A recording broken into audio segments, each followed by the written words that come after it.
Greetings, dear patrons, and welcome to Midnight Toronto, Trails of the Macabre, where today we'll explore another tale of real events from yore that unfolded right here in the dirty streets of Toronto the Good.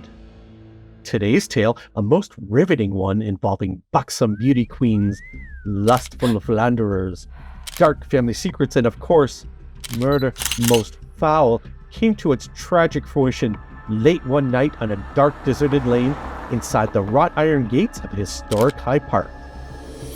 The time was September 1947.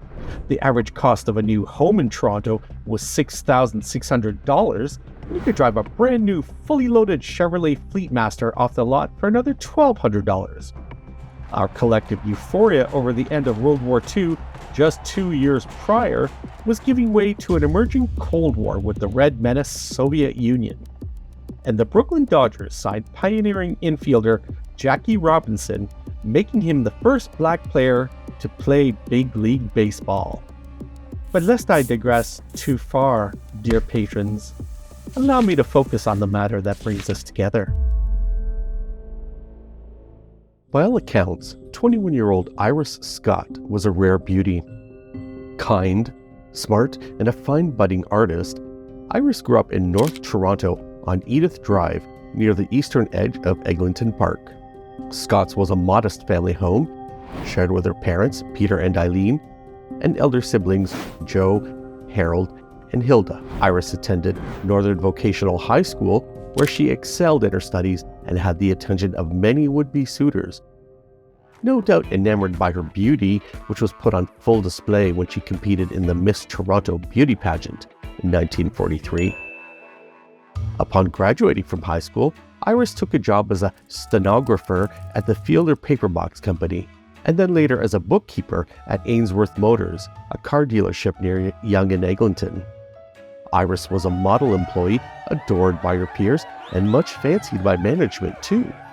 Her real passion was art though, as she was a gifted painter of landscapes and still lifes. Although she was very young, Scott had sold hundreds of her paintings in just a few years. She dreamed of becoming a famous artist one day, and she relished taking private lessons. Her teacher, renowned Canadian landscape painter George Fletcher, praised Iris for her superior talent. Her father Peter once said, "I have seen Iris stay in night after night with her easel. With that, she's the happiest." George Vigas was plant manager at Holway Paperboxes Limited. He managed a team of 30 girls and was described by owner Ralph Holway as a wonderful worker and a good friend. A sentiment shared by Vigas's peers, who described him as quiet, hardworking, and a man whom he could not help liking. Vigas traveled regularly for work. He served with distinction on the executive committee of the Foreman's Club, was chairman of the Parents Association of the Boy Scouts, and he was a long-standing member of the Board of Managers at Bedford Park United Church. George Vigas lived in North Toronto with his adoring wife Olive, son George Jr., who for clarity we shall call Junior, and a younger daughter. At around 6 p.m. on Wednesday, September 10, 1947, Iris Scott walked into the Coles restaurant located at 366 Eglinton Avenue West. According to waitress Helen Groves, Scott walked in alone and quietly took a seat at the lunch counter. About 15 minutes later, she was joined by George Vigas. The couple moved toward an out-of-the-way booth, along the way bumping into an associate that Iris knew from the car dealership. The two exchanged pleasantries as they passed by, and then the couple ate dinner in what the waitress described as deep conversation. At 7 p.m., Scott and Vigas paid for their meal, got up from their booth, and left the restaurant into the night. Except through the eyes of strangers, and those with the darkest malice in their hearts, that was the last time that they were ever seen alive.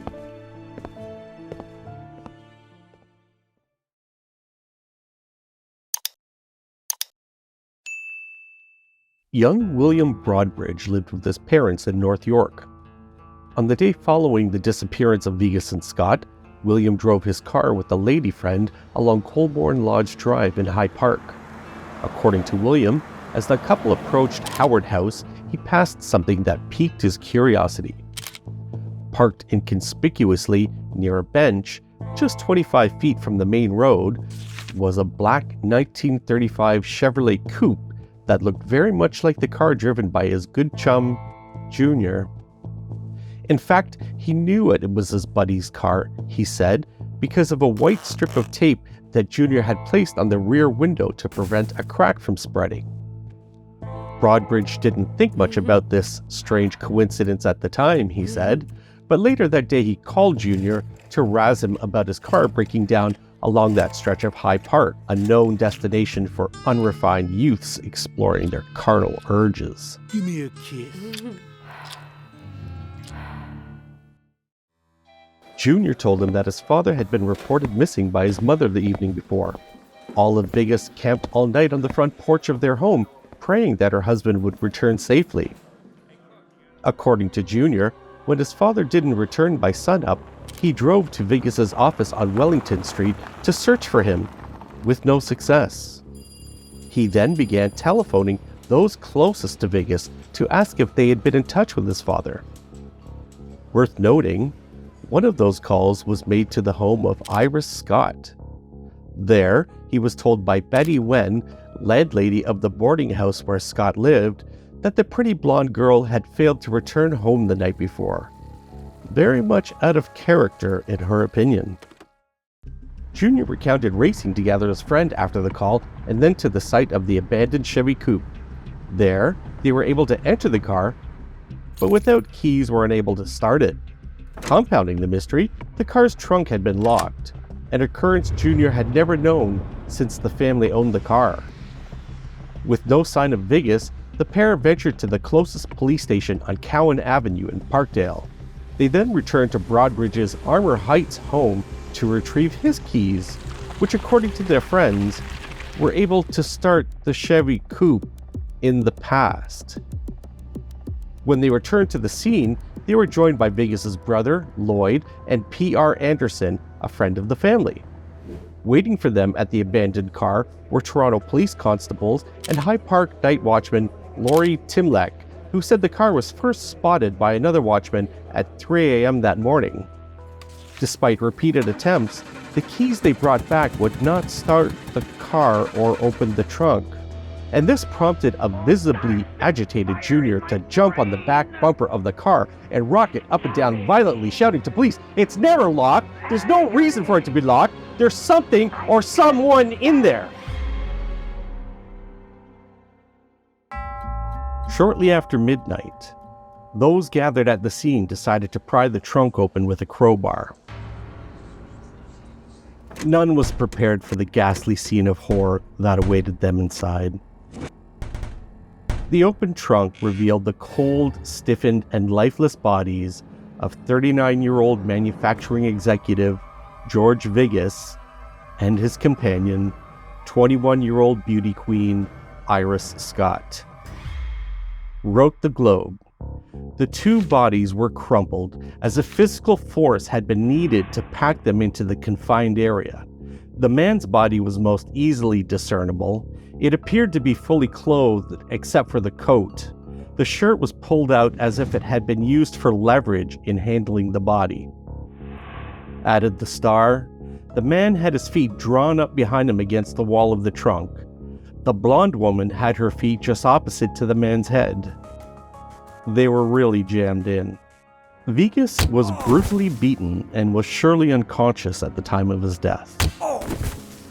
He had been strangled with a length of number 8 size sash cord drawn so tight around his throat that it broke the cricoid bone in his larynx. Black rigor mortis marks found on his back during the autopsy showed that the rope had been doubled at the nape of his neck, then singled, indicating that it was crossed at the front and pulled tight from the back. Brutal as Vegas's murder was, it was tame compared to the fate met by Iris Scott. In a primal act, described by investigators as an expression of extreme anger, the killer throttled Scott repeatedly in the face until she was knocked out. He then stood over her prostrate figure and pressed his thumbs into the front of her throat, encircling his fingers around and squeezing with so much force that he broke her cricoid bone, the hyoid bone under her chin, and her neck itself. At first, police thought the killer broke Scott's neck by kneeling on it, but gouges and finger marks found during the autopsy showed her neck was broken by her murderer using his bare hands, causing police to warn that he could be some kind of deranged fiend with abnormal strength, and that he may, very likely, strike again. The discovery of Vigas and Scott, dead in the trunk of a car, sent a shockwave through the city. Who could have committed such a heinous act? And why would anyone do this to them? How did the pair know each other? And what reason did they have to be found together? And, as was hinted at by those involved, was there a homicidal fiend on the streets of Toronto, stalking dark laneways and garroting ill-fated lovers? Every available police officer in the West End of Toronto was dispatched to search the wooded ravines on each side of the death car, a term that was coined by local newspapers to describe the abandoned Chevy coupe. Vigas's keys and wallet were not with him, and Scott's purse and wristwatch were also missing. Police recovered a 3-foot length of sash cord in the same area where the purse was discovered by some boys out collecting fish bait. The clues had been thrown haphazardly into a valley behind the Howard Family Memorial, about 100 feet northwest of where the bodies were recovered. Vigas's keys were found on a Parkdale sidewalk by resident Arthur Mosher on the morning following the disappearance. Although the missing items were found in relative proximity to the death car, police determined that the murder took place somewhere outside of Hyde Park. Iris Scott and George Vigas first became acquainted in 1943 when Scott began working as a stenographer at the Fielder Paperbox Company where Vigas was plant manager. According to factory employees, the pair fit like a glove right from the start. The pretty blonde would provide faithful stenography support to Vigas, sometimes through the night when occasions called for it, and she selflessly cared for him on the road when he traveled to conventions in places like London and Buffalo and Detroit. So strong was the connection between boss and employee that Scott regularly attended dinner at Vigas's family home. She even spent a summer up at the Vigas cottage in 1945, and later that year she enjoyed Christmas with George, Olive, and the Vigas kids at their family home. Fast forward again to 1947. George Vigas was plant manager at the new Holloway Paperbox Company, and Scott was a bookkeeper at Ainsworth Motors. And despite their no longer working at the same company, the pretty blonde would still cater to Vigas's frequent stenography needs, especially during late nights when he was forced to stay alone at the office. Through questioning of the families and acquaintances, police became aware of the couple's enduring colleagueship, which led them to speculate the murders could have taken place at the lonely Wellington Street site of Holloway Paper. The theory was that the two were ambushed just inside of a high-walled courtyard at the rear of the factory site, part of which had only recently been covered with aluminum paint. Wrote the Globe, it was the aluminum paint on the storage building which prompted police interest in this location. It was similar to paint marks found on the heels of both Vigas and Scott's shoes when they were examined by police experts. Another theory was that the couple slipped in to watch a movie after leaving Cole's restaurant. The Eglinton Theatre was just a few steps away, and held over in Technicolor was the steamy production I Wonder Who's Kissing Her Now, featuring platinum blonde starlet June Haver. After the show, speculation goes, the couple drove north to the Armour Heights neighborhood and then parked on a quiet stretch of road along the northern edge of York Downs Golf Club, land that is now inhabited by Earl Bales Park. Like the High Park site where the death car parked for the final time, this secluded area was a known frequent of fervent young lovers. According to locals, the 1935 Chevrolet Coupe was a regular fixture on Libido Row. Area resident McKay Clement said that he saw it there so frequently, he knew the license plate number. The York Downs Lover's Lane theory gained traction when Clement told of passing the death car at 11 p.m. on his way home from work. Other residents spoke of strange happenings on the night of the murders. This included Clement's wife, who heard the blood-curdling scream of a woman later that evening. Witness Hugh Miller claimed to have seen two cars parked on Ridley Boulevard as he gathered worms on the northern edge of the golf club, one being the death car. He said that shortly after midnight, he heard men and a woman arguing viciously at the scene, followed by 3 hysterical cries coming from the woman. After this, he reported hearing a violent attempt to close the trunk, stating, "It was as if the trunk wouldn't close. They gave it an awful slam, and then I heard the engine race as if the driver was anxious to get away in an awful hurry." Confirming this dark, secluded road as the scene of the ghastly acts was inquest testimony given by brickyard worker William Cusick. He told of driving home along York Downs Drive at around midnight as it approached Ridley Boulevard. Turning right, Cusick got the shock of a lifetime when his headlights suddenly picked out a dark, unlit car parked recklessly in the middle of the road in front of him. There, 3 men in dark hats and overcoats stood beside a blonde woman arguing behind a car with its trunk open. Cusick actually struck one of the men as he struggled to bring his car to a stop. He quickly exited his vehicle and screamed at the group saying, "Hey, what's the idea of parking your car here?" Cusick said that a terrified-looking Vigus started to say something, but was quickly silenced by one of the other men, who stepped forward and said, "Pull your car out of here as fast as you can if you don't want to get something."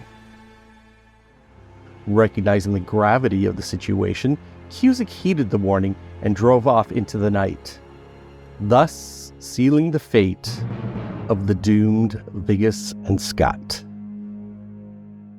Cusick provided descriptions of 2 suspects, but police remained stymied in their attempts to unravel the heinous crime. This despite repeated claims that an arrest was near. Various motives were explored. Robbery was discounted early on, and reports of 2 suspects seemed to eliminate theories of a lone, homicidal maniac terrorizing from the shadows. Scandalous rumors started to surface around the true nature of Vigus and Scott's relationship, and investigators focused on these as a possible reason for the murders. At the inquest, landlady Betty Wen stated that Vigus spent a great deal in company with the pretty blonde, saying that he called on her 3 or 4 evenings a week, and usually on Sunday mornings, presumably only after his board duties at the Bedford Park United Church had been consummated. Ira Scott's friend and colleague at Atkinson Motors, Rhonda Hook, testified the pair were always together. Investigators questioned Olive Vigus about her husband's relationship with the young artist, which she denied thinking was improper in any way. The same salacious theme was explored in the questioning of George Vigus Jr. He and his pal Broadbridge were questioned intensively, and on more than a few occasions, Jr. struck authorities as cold, callous, and rather standoffish. Police at the High Park scene shared odd comments made by Jr. when the bodies were uncovered, and the coroner described the son's unsettling reaction when identifying his own father's body. At times, he was even accused of being violent. During his father's burial in Mount Pleasant Cemetery, Jr. and other members of the funeral party were outwardly hostile to the press covering the event. As the service ended, shouts rang out, "You've caused all this, and I'm gonna bust any damn camera that clicks." Things quickly devolved from there, and two journalists were beaten and bloodied, with their cameras sent flying in different directions, crashing on nearby tombstones. Police moved in to break up the beatings, and heard coming from Junior's direction was, "This time we got ya." Compounding police interest in the two pals who claimed to have discovered the death car were the mere facts of the case. The crime scene was a short distance from Broadbridge's home, and police speculated that Junior was actually with his friend at the time of the murders. Junior was also known to frequent that same lonely stretch of York Downs Drive with his lady companions. Authorities suspected that he also knew his father and Scott regularly performed lengthy stenography sessions there too. And then there was the seemingly improbable discovery of the death car in Hyde Park. What were the odds that Broadbridge would be driving his car in this very distant part of the city the very next morning after the murders occurred? Authorities thought that the planned final destination for the death car may actually have been the cold, murky depths of Grenadier Pond, and that the killers parked where they did only because they were startled into abandoning their original plan. This theory was supported by witness Audrey Little, who sat parked with her companion just north of the scene between 2 a.m. and 4 a.m. that morning. She described watching the death car drive by and pull off the main road at about 2:15 a.m. She didn't see or hear anybody in the car, but reported hearing rustling in the ravine very close to where the sash cord and purse were later found. At that precise moment, according to Little, a policeman drove up and flashed his light into the death car. Apart from a few verbal clashes with Crown Attorney Henry Bull, Junior and Broadbridge held firm under questioning. Nobody in the Vigas household ever suspected that their father's interest in the ripe young beauty extended beyond her spectacular stenography skills. Also come to light during the murder inquest were explosive, lurid allegations involving Iris Scott's elder brother, Joe. The family grew up with limited means in their modest North Toronto home, prompting a move to a smaller apartment in 1945. At the same time, Iris and Joe Scott took an apartment on Millwood Road.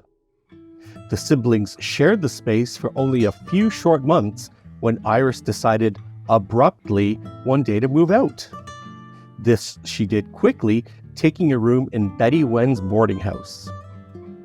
Joe Scott had long suspected that his younger sister Iris and George Vigas may have had more in common than long, mutually satisfying stenography sessions. He even admitted to following the couple on occasion as they drove around in Vigas's car. He loathed Vigas. One time, when the family still lived together, Joe stormed out onto the street when Vigas was dropping Iris off late at night. "Why don't you leave my sister alone?" he screamed, before sticking his head through the driver's window and threatening to punch Vigas in the nose. This focus on Joe Scott's violent and obsessive personality soon led to other, more wicked accusations. Testimony by Iris's closest confidants, and indeed the pretty artist's own diary, confirmed that she hated her brother Joe because of his repeated attempts to enter into a foul relationship with her. Joe denied repeated and direct accusations of impropriety during the inquest, yet despite his denials, questions also existed around his whereabouts on the evening of the murder. He claimed that he was with a friend, Norman Owen, and that the two went to the York Theatre at Yonge and Bloor Streets where Owen worked. Scott watched Black Beauty inside on the big screen, while Owen changed the movie marquee outside. And following this, the pair went out for coffee, but instead of going to a cafe near the theatre, they traveled up to his sister Iris's neighborhood at Yonge and Eglinton. There, instead of going inside Fran's restaurant because it looked too busy, the two men sat in the car for an hour outside, smoking and reading travel literature picked up during the Scots' recent road trip through New York State. This, of course, taking place at the same time and not far from where his little sister and George Vigas were gasping to take their very last breaths. Despite mountains of titillating innuendo and some very questionable alibis, no charges came from the inquest, and indeed none were ever filed in what remains one of the most baffling murders in the history of Toronto the Good. The doomed tale of Vigas and Scott, which commanded so much attention and resources during those few short days in the fall and winter of 1947, quickly faded from the public's consciousness. A most tragic tale indeed, yet somehow the city slept better at night, more comfortable having those guilty escape justice for their heinous acts than having to entertain thoughts of a deranged strangler roaming the darkened streets in search of his next victims. That was, of course, until just a few years later when the city was once again stalked by a hulking homicidal menace who, oh well, I suppose that's for another day. 2 months before his death in 2002, bank robber and notorious Boyd gang leader Edwin Boyd claimed during an interview that he killed a couple and left their bodies in the trunk of a car in Hyde Park years before he gained notoriety as a gangster. Intriguing, the Boyd gang did hide out for a time in a Roncesvalles neighborhood home about a mile from where the death car was recovered and even closer to where George Vigas' keys were found on Sororan Avenue. This was a most compelling claim, as it's hard to fathom why anyone would want to have this legacy were it not actually true. While conversely, Boyd did enjoy enduring fame for his swashbuckling rogue persona, and one can perhaps understand his desire to further cement this legacy on the eve of departing this mortal coil. Compounding this, Boyd never articulated any motive for the crime, any connection to Vigas and Scott, and in his revelation, he seemed to counter some of the key confirmed facts of the case. Of course, dear patrons, you and I will never know for certain what happened on that terrible September night in 1947. Just one more faded sepia snapshot into the perils we face and would do well to be mindful for when we venture out after midnight on those dark trails of the macabre.